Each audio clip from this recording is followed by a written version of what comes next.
Hey guys, welcome back to my channel. So today's video is going to be about some of my past dating experiences that I just look back on and what the hell were you thinking? A lot of you guys wanted to see this video. There are some funny stories that weren't funny at the time. They really sucked, but now looking back, they're quite humorous. So each guy has a nickname, and honestly, some of the nicknames refer to one person. That's how great of a guy they were. I'm not gonna put anyone's names on here. It's not really about putting the guys on blast. It's more so putting myself on blast because of how, dumb I was. Let's get into the fellas. First up, we have Mr. Sushi. Our first date was at this sushi restaurant, and I was like, yes, I love this place. And then our second date was at the sushi place, and our third and fourth, and so on. I think every single one of our dates was at this specific sushi restaurant. What the hell just flew? I love sushi, don't get me wrong, but when you have to eat sushi every single damn time, you get a little tired. I don't know if he just really liked sushi or if he thought maybe I was really stoked on sushi. Thinking back, I'm like, maybe he just had different restaurants for all the different girls he was seeing, and I happened to be the sushi girl. Damn, I wish I was the Mexican girl. Give me some fajitas or chimichangas any day. Next up, we have Mr. Netflix and Chill. And honestly, I don't even think Netflix was that big at the time. It was more so like, hey, come over to my house and hang out with me and my friend. Those were our dates. I'm not really sure if we actually ever went out for dinner or coffee or anything. I just always went over to his place. He never came to my place, and we literally just hung out with him and his guy friend watching TV. I don't really know how that relationship went on for as long as it did. I'm not saying that I have to be taken out all the dang time, but every once in a while it's nice to get out of the house. I don't know what's worse, going to the same restaurant over and over and over and over again, or just staying home. Next up, we have Mr.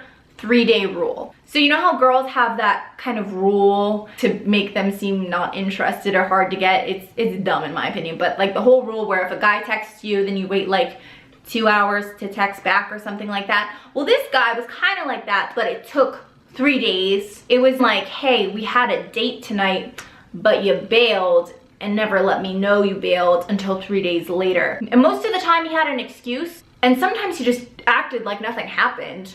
So the excuses were great. The excuses were like, hey, sorry, I was getting tattooed. I was like, dang, that's the longest tattoo session I've ever heard of. Or there was another time his bike broke down on the freeway, and I'm like, oh, did your bike run over your phone? You must have been so thirsty for 3 days out on that freeway. Next up, we have Mr. Hands On, Mr. Hands Off. I'm not really sure if we were ever even dating because he was just very confusing. It was like, let's say one day we'd hang out and he'd like hold my hand or give me a kiss. Then the next day it was like he would maybe like shake my hand, don't touch me. Then the next day it'd be like holding hands, kissing, then back off, back on, back off, back on. I would like go in for maybe a kiss, but it wasn't like the kissing day, I guess. And then it was just really awkward, and you're swerving and weaving, and like, it's, yeah. Next up, this guy was a real winner. Mr. Steal Your Girl. We were hanging out. I thought we were dating because we'd go on dates and like hang out and text like every day. I met him out one night with my friend, and then he was with his friend, and I was like, yay, our friends are hanging out, getting together. So we went out to the bar for some drinks. I accidentally had a little too much to drink, so when we all got back to his place, I fell asleep on the couch. And then in the morning I woke up and I couldn't find my friend. And then I kind of put two and two together, and I was like, oh, I think they're in his bedroom right now. They lied about nothing ever happening, but I did find out that they banged. I never talked to him again, and I'm not friends with that girl anymore. Like, Mr. Steal Your Friend, what the hell? Next up, we have the birthday Baylor. I was turning 22 or 23, I want to say, and I was so excited. I went out to dinner with my girlfriends. I was all dressed up for my birthday, and then we were gonna meet like everyone else out at the bar. And I was so excited because the guy that I liked was gonna come, and I was like, oh my gosh, it's so exciting. I don't freaking know. I was just excited because it was my birthday. He did show up with his friend. A little bit of time passed, and I didn't know where he was. He like literally just disappeared, and the bar was small, so I was like, where did he go? The bartender said, oh, he snuck out the back through the kitchen. So I texted him, I was like, what the hell?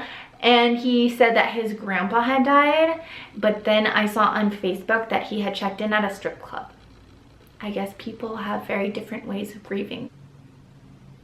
So those are just some of my more memorable, humorous dating stories. They were real winners. I do really wish them the best, and I hope that now they're more gentlemen and know how to be in a relationship. Let's hope for their girls' sake. But in all honesty, don't put up with fuckboys. You don't deserve it. Set your standards higher, say bye-bye, and move on. I promise you, you will come out and find a really stand-up dude, because I did, and I am so grateful for that. With Matt, there were no games, there was no drama, there was no like thinking about anything. It was just smooth sailing. Now we're married and it's the best. That is the end of today's video. I hope you guys enjoyed it, and I will see you in the next one. Bye.